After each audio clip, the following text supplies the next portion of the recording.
Satheesan sir മുഖ്യമന്ത്രി സാറിനോട് എനിക്ക് കുറച്ച് കാര്യങ്ങൾ സംസാരിക്കാനുണ്ട്. അതിനാണ് ഞാനിപ്പോൾ ഈ വീഡിയോ ചെയ്യുന്നത്. അപ്പം സാറ് സാറിത് കണ്ടിട്ട് അതിന് ശേഷം ഞാൻ ബാക്കി പറയാം. താങ്കൾ ഒരു ദിവസം മുന്നേ ആ കസേര രാജിവെച്ച് ജനങ്ങളോട് കാര്യങ്ങൾ പറയണം. സത്യസന്ധമായിട്ട് കസേര രാജിവെച്ച് ഇറങ്ങിപ്പോണം. മുഖ്യമന്ത്രി വി ഡി സതീശനോട് പൂർണ്ണ ബഹുമാനത്തോടെ തന്നെ ചോദിക്കട്ടെ, ഒരു മുഖ്യമന്ത്രി എന്ന രീതിയിൽ ജോസഫ് വിജയ് തമിഴ്നാട്ടിൽ ചെയ്യുന്ന കാര്യങ്ങളൊക്കെയും താങ്കളും കാണുകയും കേൾക്കുകയും ഒക്കെ ചെയ്യുന്നുണ്ടല്ലോ. ഒരു ഭരണപരിചയവുമില്ലാത്ത, കാര്യമായ ഭൂരിപക്ഷം പോലും ഇല്ലാത്ത ജോസഫ് വിജയ് ഇത്രയും കാര്യങ്ങൾ ചെയ്യുന്നത് താങ്കളും കാണുന്നില്ലേ? കേരളത്തിലെ ജനങ്ങൾ രണ്ടാംകിട പൗരന്മാരൊന്നും അല്ലല്ലോ. ഒരു മുഖ്യമന്ത്രി എന്ന രീതിയിൽ നല്ല ആർജവം കാണിക്കേണ്ട സമയമല്ല ഇത്. ജനങ്ങളുടെ ആത്മവീര്യത്തെ ചോർത്തിക്കളയുന്ന നടപടികളിൽ നിന്നും മാറി അവർക്ക് ആത്മധൈര്യം കൊടുക്കേണ്ട സമയമല്ല ഇത്. അതോ താങ്കൾ കേരളത്തിലെ മുൻ മുഖ്യമന്ത്രിമാരെ പോലെ കേരളം മുടിപ്പിക്കാനാണോ, അതോ നന്നായി ഭരിക്കാനാണോ ചിന്തിക്കുന്നത്? താങ്കൾ നിരൂപിച്ചാൽ നടത്തുന്ന പ്രഖ്യാപനങ്ങൾ മുഴുവനായി താഴെ തട്ടിൽ എത്തിച്ച് നടപ്പാക്കാൻ ഒരു പ്രയാസമില്ല. താങ്കൾ ചിരിച്ചു കാണിക്കുന്ന ഒരു മുഖ്യമന്ത്രി ആണെന്നത് നല്ലത്. എന്നാണേലും വീർത്ത മുഖത്തേക്കാളും ചിരിച്ച മുഖം നല്ലത് തന്നെയാണ്. പക്ഷെ ജനത്തിന് ഗുണം കിട്ടണമെങ്കിൽ മുഖം ചിരിച്ച പോലെ മാത്രം ഇരുന്നാൽ പോരല്ലോ, നടപടികളും കൂടെ ഉണ്ടാകണ്ടേ. ചിരിയല്ല പ്രവൃത്തിയാണ് കാര്യം എന്ന് ജനങ്ങൾ ചിന്തിക്കാൻ തുടങ്ങി. താങ്കൾക്ക് മന്ത്രിസഭയിൽ യൂണിയൻകാരുടെയും ഉദ്യോഗസ്ഥരുടെയും സമ്മർദ്ദം ഇത് കണ്ടോ? ആ അങ്കിൾ പറഞ്ഞ് എത്രയോ കറക്റ്റാണ് സാർ. ഈ കാര്യം ഞാൻ പറയേണ്ട കാര്യങ്ങൾ, ഇത് എൻ്റെ മനസ്സിലുണ്ടായിരുന്ന കുറേ കാര്യങ്ങളായിരുന്നു ആ അങ്കിൾ പറഞ്ഞത്. അത് കറക്റ്റാണ്. 1000 അപ്പുറം മാർക്ക് കൊടുക്കണം ആ അങ്കിളിന്. ആ അങ്കിളിനെ കണ്ടു കഴിഞ്ഞാൽ ഷേക്കൻഡ് കൊടുക്കാൻ ഞാൻ ആഗ്രഹിക്കുന്നത്. കാരണം കറക്റ്റ് കാര്യങ്ങളല്ലേ. ഇതേ കാര്യം തന്നെയാണ് എനിക്ക് സാറിനോട് ചോദിക്കാനുണ്ടായിരുന്നത്. എത്ര കറക്റ്റാണ് ആ അങ്കിൾ പറഞ്ഞത് സാർ. പാവപ്പെട്ട ഒരു സാർ, ഈ ഞങ്ങളെപ്പോലെ ഉള്ള ഒരു പാവങ്ങൾ വോട്ട് ചെയ്ത് ഇനിയെങ്കിലും കേരളം രക്ഷപ്പെടണം, ഞങ്ങൾ രക്ഷപ്പെടണം എന്ന് പറഞ്ഞാണ് സാറിൻ്റെ മുന്നിലേക്ക് ഞങ്ങൾ വോട്ട് ചെയ്ത് സാറിനെ ആ കസേരയിൽ കൊണ്ടിരുത്തിയിരിക്കുന്നത്. പല കാര്യങ്ങളും സ്വപ്നങ്ങൾ കണ്ടിട്ടാണ് സാർ ഞങ്ങൾ. കാരണം ഞങ്ങൾ മടുത്തു. ഇത്രയും കാലം ഞങ്ങൾ മടുത്തു. കഴിഞ്ഞ സർക്കാരുകൾ ഭരിച്ചു ഞങ്ങളെ കൊള്ളയടിച്ചു. ഞങ്ങൾ മടുത്തിരിക്കുവാണ് സാർ. ഇനി അതിനെ അനുവദിച്ച് തരില്ല. ഇനി ജനങ്ങൾ ഇനി അനുവദിച്ച് തരില്ല. ഇനി എന്തായിരുന്നാലും ശരി തന്നെ ഞങ്ങൾ അനുവദിച്ച് തരില്ല സാർ. അതുകൊണ്ട് ഞാൻ സാറിനോട് ഒരു കാര്യം പറയുകയാണ്. സാറ് ഞങ്ങളെ ജയിപ്പിച്ച് സാറിനെ കൊണ്ട് കസേര ഇരുത്തി. സാറ് ഞങ്ങൾ ഓരോ ദിവസവും ഞങ്ങളിങ്ങനെ നോക്കുമായിരുന്നു.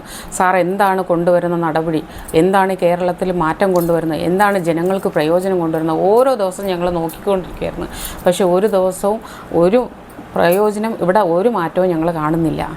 ആൾക്കാരിങ്ങനെ മീഡിയയിലൊക്കെ ഇങ്ങനെ ഓരോ അവരുടെ കംപ്ലൈൻറ്റുകളും പരാതികളും ഇങ്ങനെ ആൾക്കാർ, അങ്കിൾമാരാവട്ടെ ആൻറ്റിമാരാവട്ടെ ചെറുപ്പക്കാരാവട്ടെ ഇഷ്ടം പോലെ ആൾക്കാർ ഡെയിലി പരാതിയാണ്. ഇത് നിങ്ങളുടെ കണ്ണിൽ, സാറിൻ്റെ കണ്ണിൽ കേട്ടിട്ടും കണ്ടിട്ടും സാർ ഈ ചെവി കൊണ്ട് കേട്ട് ഈ ചെവി കൊണ്ട് കളയുവാണോ ചെയ്യുന്നത് സാർ? അല്ല, അറിയാൻ മേലഞ്ഞിട്ട് ചോദിക്കുകയാണ് സാർ. എന്താണ് സാറിൻ്റെ മനസ്സിലെ ഉദ്ദേശം എന്താണ് സാർ? ഞങ്ങൾക്ക് വേണ്ടി തന്നെയാണോ സാർ ഇരിക്കുന്ന ചെയറിൽ?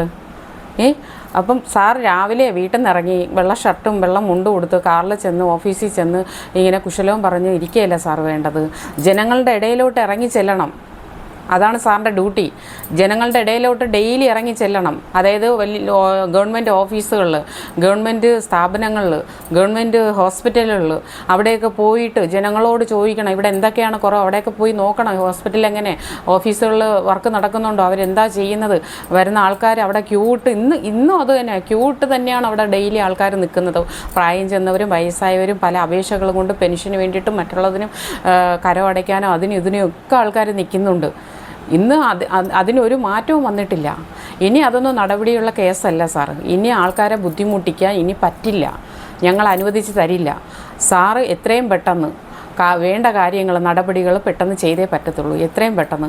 കാരണം ഇനി ഓഫീസുകളിൽ ഒരാൾ പരാതിയും കൊണ്ട് ചെന്നാൽ ക്യൂവിൽ നിൽക്കാൻ പാടില്ല. പെട്ടെന്ന് തന്നെ ഓഫീസിലുള്ളവർ ശമ്പളം വാങ്ങിക്കുന്ന, ഗവൺമെൻറ് ശമ്പളം കൊടുക്കുന്ന ചുമ്മയല്ല, ഞങ്ങളെപ്പോലെ ഉള്ളവർ വരുമ്പോഴത്തേക്ക് അത് അപേക്ഷ വായിച്ച് നോക്കിയിട്ട് എന്താ അവർക്ക് ചെയ്തു ആ സ്പോട്ടിൽ ചെയ്തു കൊടുക്കണം. നാളെ വരണം മറ്റന്നാൾ വരണമെന്നൊന്നും ഇനി പറയാൻ പറ്റത്തില്ല, ഞങ്ങളത് അനുവദിച്ച് കൊടുക്കില്ല.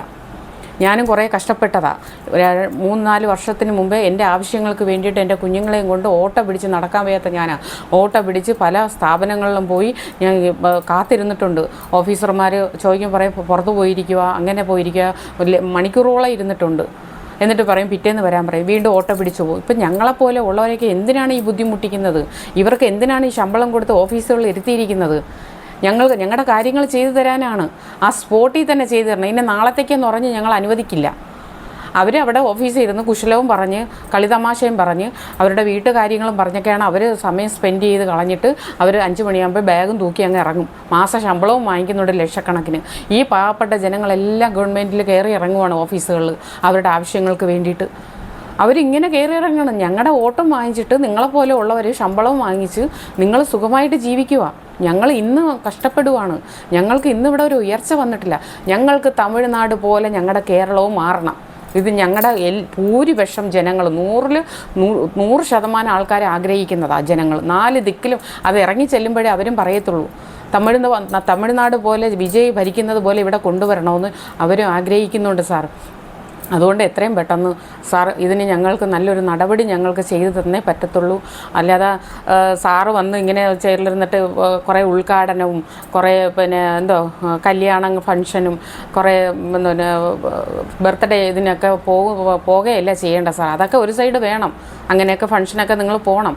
പക്ഷേ നാട്ടുകാരുടെ ജനങ്ങൾക്ക് വേണ്ടി രാവിലെ ഇറങ്ങിത്തിരിക്കുക, അവർക്ക് വേണ്ടി നല്ല നല്ല കാര്യങ്ങൾ ചെയ്യുക, ഇനി മനുഷ്യരെ ബുദ്ധിമുട്ടിക്കാതിരിക്കുക, പിന്നെ കൈക്കൂലികൾ നിർത്തലാക്കുക, അലോൺസ് ചെയ്യണം. ഇങ്ങനെ രഹസ്യമായിട്ട് പറഞ്ഞാൽ പോരാ, ഞങ്ങൾ ഈ ജനങ്ങൾ മൊത്തവും ഈ വിജയ് പറയുന്ന പോലെ തന്നെ അലോൺസ് ചെയ്യുക.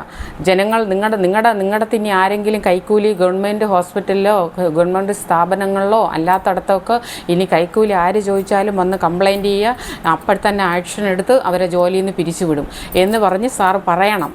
ഇനി അതേ ഉള്ളൂ. ഞങ്ങൾക്ക് തമിഴ്നാട് മാറിയതുപോലെ വിജയ് ഭരിക്കുന്നത് പോലെ ഞങ്ങൾക്കും കേരളം മാറിയേ പറ്റത്തുള്ളൂ. അതുപോലെ തന്നെ ഹോസ്പിറ്റലിൽ കിടന്ന് മരിക്കുന്നവരെ അവർക്ക് ബില്ലില്ല, അവർക്ക് ബില്ലടയ്ക്കണ്ട, അവിടെ ഭരണം വന്നു. ഈ കേരളത്തിലുള്ളവരൊക്കെ എന്ത് ആഗ്രഹിക്കുന്നതെന്നറിയാം, അതുപോലത്തെ ഒരു ഇത് ഇവിടെ വരാനായിട്ട്. ഇന്ന് പ്രൈവറ്റ് ഹോസ്പിറ്റലുകളിൽ മരിച്ചു കിടന്നിട്ടും ഒരാഴ്ച വരെ അവർ അങ്ങനെ ഇട്ടിരിക്കും ICUവിൽ. എന്തിനു വേണ്ടിയിട്ടാണ്? കോടിക്കണക്കിന് ലക്ഷങ്ങൾ പാവങ്ങളുടെ നിന്ന് പണം വാങ്ങിക്കാനായിട്ട്.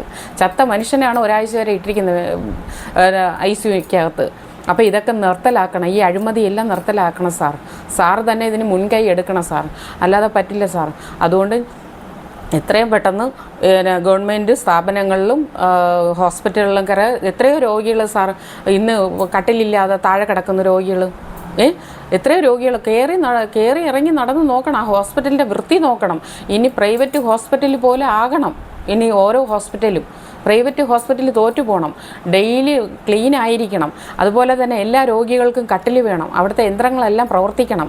വെറുതെ ഒരു ബിൽഡിങ് കെട്ടിയാൽ പോരാ സാർ, അതിനകത്ത് അവർക്ക് മരുന്ന് വേണം. ഇനി പുറത്ത് അവരെ കൊണ്ട് മരുന്ന് വാങ്ങിക്കാൻ 1 രൂപ മുടക്കാൻ നിങ്ങൾ അനുവദിക്കരുത്. ഇതെല്ലാം ഗവൺമെൻറ് ചെയ്യേണ്ട കാര്യങ്ങളാണ്. പിന്നെ എന്തിനാണ് ഈ ഗവൺമെൻറ് ഹോസ്പിറ്റൽ വച്ചിരിക്കുന്നത്?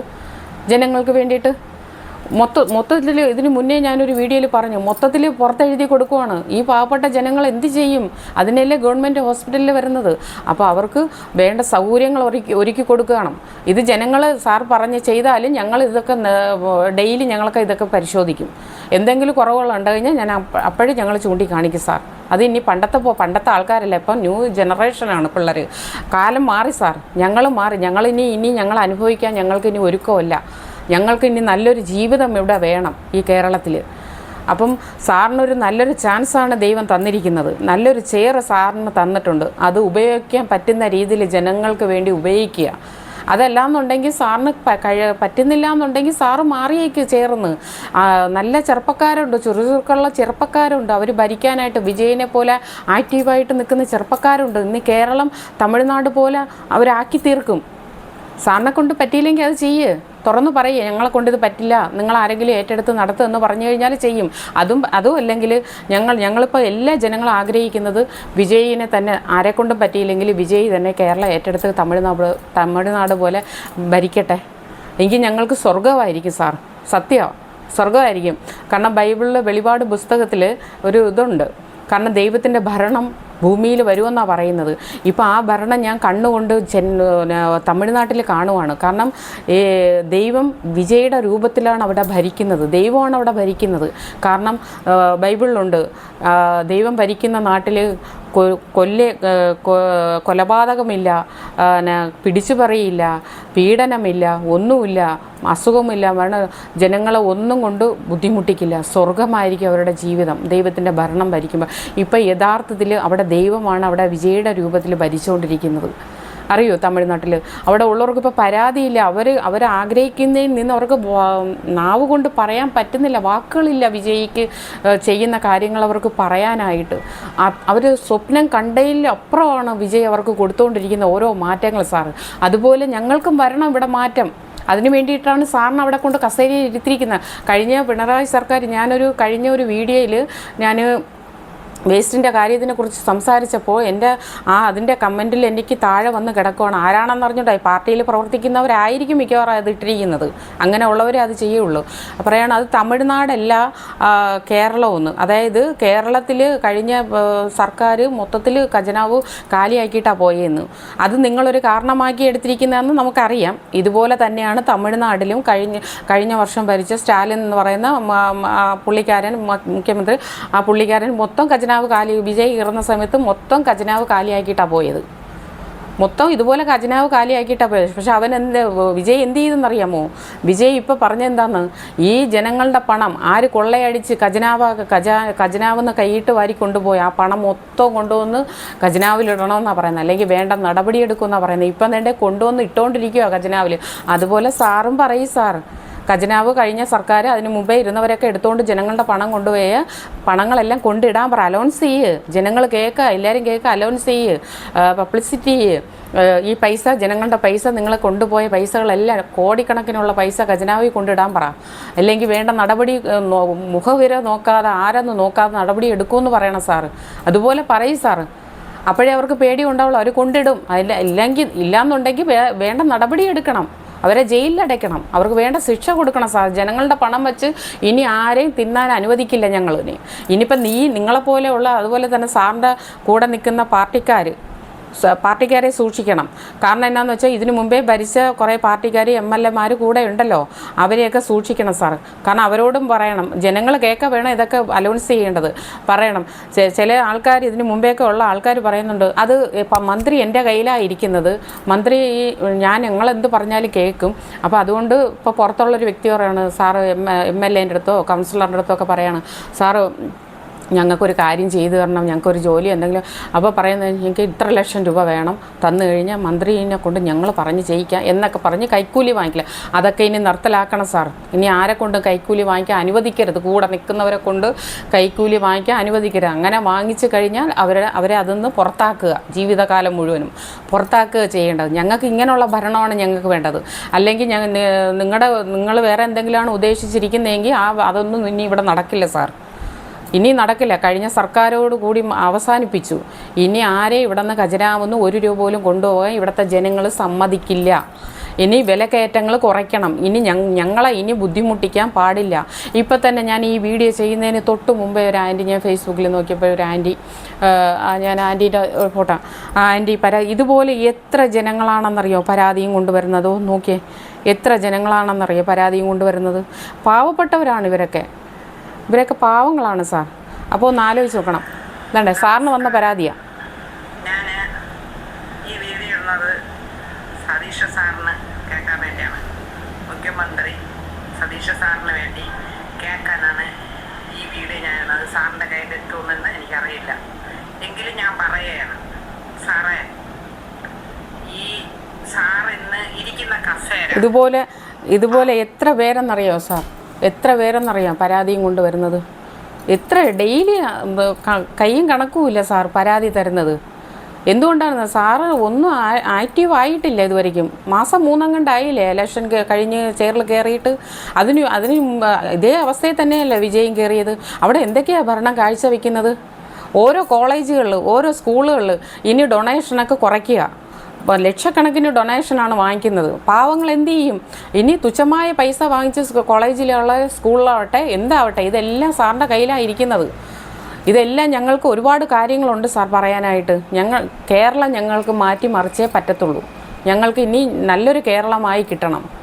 പഴയ കേരളമൊന്നും ഞങ്ങൾക്ക് ഇനി വേണ്ട. ഇനി പുതിയൊരു കേരളമായിരിക്കണം. പുതിയ ജനങ്ങൾ ഒന്നും കൊണ്ട് ബുദ്ധിമുട്ടാതെ സന്തോഷത്തോടെ ജീവിക്കുക, അവരെ കൊള്ളയടിക്കാതെ ജീവിക്കുക. ജനങ്ങൾക്ക് എന്ത് ചെയ്ത് കൊടുക്കാൻ പറ്റും സാർ ചെയ്ത് കൊടുത്തേ പറ്റത്തുള്ളൂ. അല്ല അതിന് വേണ്ടിയിട്ടല്ലേ സാറിനെ ഞങ്ങൾ കസേര തന്ന് അവിടെ വോട്ടിട്ട് ഇരുത്തിയിരിക്കുന്നത്. സാറും മാസം ശമ്പളം മേടിക്കുന്നതാണല്ലോ, ഗവൺമെൻറ് ശമ്പളം മേടിക്കുന്നതാണല്ലോ. അപ്പോൾ സാറ് ഞങ്ങൾക്ക് വേണ്ടിയാണ് സാറ് ജോലി ചെയ്യുന്നത്. അപ്പോൾ ആ ജോലി സാറ് രാവിലെ മുതൽ എല്ലാ ദിവസവും രാവിലെ മുതൽ ചെയ്തിരിക്കണം. കാരണം ജനങ്ങൾക്കത് അറിയണം, മീഡിയസിലെല്ലാം ഇത് അറിയണം. ഓരോ ദിവസത്തെ മാറ്റങ്ങൾ ഞങ്ങൾക്ക് അറിയണം. പറഞ്ഞാൽ പോരാ, പ്രവർത്തിച്ച് കാണിച്ചിരിക്കണം. ആ സ്പോട്ടിൽ തന്നെ പ്രവർത്തിച്ച് കാണിക്കണം. അല്ലെ ഇപ്പോൾ പറയുന്ന കാര്യം 2 വർഷം കഴിഞ്ഞിട്ടല്ല നിറവേറ്റേണ്ടത്. ആ കാലമൊക്കെ കഴിഞ്ഞു സാർ. ഇപ്പോൾ പറയുന്ന കാര്യം ഇപ്പം തന്നെ നിറവേറ്റി ഞങ്ങൾക്ക് കാണിച്ചു തരണം സാറ്. അതുകൊണ്ട് ഞങ്ങൾക്ക് കുറേ കാര്യങ്ങളുണ്ട് സാർ ഞങ്ങൾക്ക് പറയാനായിട്ട്. ഇനിയും കുറേ കാര്യങ്ങളുണ്ട് പറയണമെന്ന്. അതുകൊണ്ട് സാർ ഇല്ലയെന്നുണ്ടെങ്കിൽ സാറിന് ആ കസേരയിലിരിക്കാൻ വയ്യെങ്കിൽ സാറ് മാറിക്കൊടുക്ക്. ചെറുപ്പക്കാർ കയറട്ടെ. ചെറുപ്പക്കാർ കയറി സാറിന് കാണിച്ചു തരും. കഴിഞ്ഞ തലമുറയിലുള്ള മന്ത്രിമാർക്കും ഭരിച്ചവർക്കും എല്ലാം കാണിച്ചു തരും. കേരളം എങ്ങനെ കൊണ്ടുവരുമെന്ന് ചെറുപ്പക്കാർ കാണിച്ചു തരും. വിജയനെ പോലെ ആക്റ്റീവായുള്ള ചെറുപ്പക്കാരുണ്ട് ഇന്ന് കേരളത്തിലുള്ള മിക്കവരും വിജയ്ക്ക് വേണ്ടിയാണ് പ്രവർത്തിക്കുന്നത്. എന്തുകൊണ്ടാണെന്നറിയോ? അവരൊക്കെ അത് ആഗ്രഹിക്കുന്നത് കൊണ്ടാണ് സാർ. അപ്പോൾ സാറിന് ദൈവം ഒരു അവസരം തന്നിരിക്കുകയാണ്. ഇത് കിട്ടാതെ കിട്ടിയ ചെയറാണ് സാറിന്. ഒന്ന് ആലോചിച്ച് നോക്കണം. അപ്പോൾ ദൈവം തന്നിരിക്കുന്നതാണ്. കാരണം ജനങ്ങളെ രക്ഷിക്കാൻ വേണ്ടിയിട്ടാണ് ദൈവം സാറിന് ചെയർ തന്നിരിക്കുന്നത്. അപ്പോൾ ആ ചെയർ സാറ് എന്തൊക്കെ ജനങ്ങൾക്ക് ചെയ്യാൻ പറ്റുമോ ആ രീതിയിലൊക്കെ ആ ചെയറിലിരുന്ന് ചെയ്യുക, ആക്ഷൻ എടുക്കുക, നടപടികളെടുക്കുക, പിന്നെ കൈക്കൂലി നിർത്തലാക്കുക. ഞങ്ങൾക്ക് വേണ്ടതെല്ലാം ചെയ്യുക. കമ്മീഷനടി, കൈക്കൂലി ഇവിടെ ഒന്നും പാടില്ല. ഇനി നേരെ പോവുക, ആൾക്കാരെ ബുദ്ധിമുട്ടിക്കാതെ അവർക്ക് ചെയ്തു കൊടുക്കുക. അവരെ പിന്നീട് രണ്ടാമത് അവരെ കയറ്റാൻ അനുവദിക്കരുത്. പിന്നെ ഹോസ്പിറ്റലിൽ പിന്നെ മെഡിക്കൽ ഷോപ്പിൽ ഗുളിക മേടിക്കാൻ 1 രൂപയ്ക്ക് എല്ലാ കാര്യങ്ങളും ആ ഹോസ്പിറ്റലിൽ ഉണ്ടായിരിക്കണം. ജനങ്ങളെ ഇനിയും ബുദ്ധിമുട്ടിക്കാൻ പാടില്ല സാർ. ഇത് ഞങ്ങളുടെ ഇതാണ്. കൊള്ളയടിച്ച് കൊണ്ടുപോയവരെ പറയണം, ഖജനാവ് ഇടാൻ. ജനങ്ങളുടെ പണം കൊണ്ട് ഖജനാവ് ഇടാൻ പറയണം സാർ. ഇല്ലെങ്കിൽ ആക്ഷൻ എടുക്കണം അവരുടെക്കെതിരായിട്ട്. അതാ ചെയ്യേണ്ടത്. സാറിനെ കൊണ്ട് പറ്റുമെങ്കിൽ ചെയ്യേ. ഞങ്ങൾക്ക് വേണ്ടിയല്ലേ സാർ ശമ്പളം മേടിക്കുന്നത്. ഞങ്ങൾ എന്ത് പറയുന്നു, ജനങ്ങൾ എന്ത് പറയുന്നു, സാർ അത് അനുസരിക്കണം, അത് ചെയ്യണം. അതാണ് ഞങ്ങളുടെ ഉത്തരവ്. സാർ ഞങ്ങൾക്ക് വേണ്ടിയാണ് ജോലി ചെയ്യാൻ വന്നിരിക്കുന്നത്. ഇപ്പോൾ വിജയ് പറയുന്നുണ്ടല്ലേ, വിജയ് അങ്ങോട്ടാണ് പറഞ്ഞത്, ജനങ്ങളല്ല പറഞ്ഞത്, വിജയ് അങ്ങോട്ടാണ് പറഞ്ഞത്. നിങ്ങളുടെ ജോലിക്കാരനാണ് ഞാൻ. എന്തൊരു എളിമയുള്ള മനുഷ്യനാണ്, അതാണ്ട് ഓരോ ഇതും കണ്ടില്ലേ, ഞാൻ കാണിച്ചു തരാം. ഇട്ടിരിക്കുന്ന ഓരോ വാക്കുകൾ നോക്കണം. ഇതൊക്കെ ജനങ്ങൾക്ക് കണ്ടുകൊണ്ടിരിക്കുന്ന കാര്യങ്ങളാണ്. ഇതേ നോക്കിയേ, ഇതിലെഴുതിയിരിക്കുന്നതെന്നു നോക്കി, ഒന്ന് വായിച്ച് നോക്ക്. ഇതെല്ലാം ആൾക്കാർ കണ്ടതായിരിക്കും. സാറൊന്ന് നോക്കിയേരെ. ഇതുപോലെ എത്ര കാര്യങ്ങളുണ്ടെന്നറിയോ? ഇതൊക്കെ നോക്കിയേ, എത്ര കാര്യങ്ങളാണ് ചെയ്തിരിക്കുന്നത്. മലയാളികൾ ആഗ്രഹിക്കുന്ന കാര്യങ്ങളാണ് മലയാളത്തിൽ എഴുതി വെച്ചേക്കുന്നത്. ഒന്ന് നോക്കിയേ, ഇതുപോലെ എത്ര കാര്യങ്ങളുണ്ടെന്നറിയോ? ഇതൊക്കെ ചെയ്തതാണ്. ഇതൊക്കെയാണ് ഇവിടെ കൊണ്ടുവരേണ്ട സാർ. ഇതൊക്കെയാണ് ഇവിടെ കൊണ്ടുവരേണ്ട ഞങ്ങൾ ആഗ്രഹിക്കുന്നത്. അതുകൊണ്ട് സാർ എനിക്ക് കുറച്ചുകൂടെ പറയണമെന്നുണ്ട് സാർ, കുറേ കാര്യങ്ങളൂടെ പറയണമെന്നുണ്ട്. പക്ഷേ ഞാൻ ഇത്രയിൽ നിർത്തുവാണ് സാർ.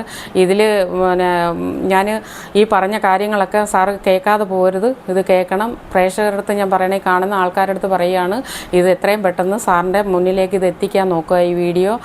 അതുപോലെ തന്നെ ജനങ്ങളോട് പറയുകയാണ്, നിങ്ങൾക്ക് എന്തെങ്കിലും എന്നോട് ഇത് പറഞ്ഞതൊക്കെ യോജിക്കുന്നുണ്ടെങ്കിൽ നിങ്ങൾ കമൻറ്റ് ബോക്സിൽ വന്ന് താഴെ വന്ന് നിങ്ങൾ പറയുക. ഇതിനു വേണ്ടി നിങ്ങൾ പ്രവർത്തിക്കുക. ഇതിന് നിങ്ങൾ പിന്നാലെ ഇറങ്ങുക. ഒരാൾ 2 പേര് 3 പേര് ഇറങ്ങിയിട്ട് കാര്യമില്ല. ജനങ്ങളെല്ലാം ഇറങ്ങുക, ഒറ്റക്കെട്ടായിട്ട് ഇറങ്ങുക. അപ്പോൾ ഇത് എത്രയും പെട്ടെന്ന് ഷെയർ ചെയ്ത് നിങ്ങൾ മന്ത്രിയുടെ മുന്നിൽ ഇത് എത്തിക്കുക. ഞങ്ങൾക്ക് പറയേണ്ടതാണ് സാർ ഞങ്ങൾ പറഞ്ഞിരിക്കുന്നത്. ഇനി ഞങ്ങൾക്ക് മാറ്റം വേണം. മാറ്റം വന്നേ പറ്റുള്ളൂ. ഓക്കെ സാർ, ഞാൻ നിർത്തുവാണ്.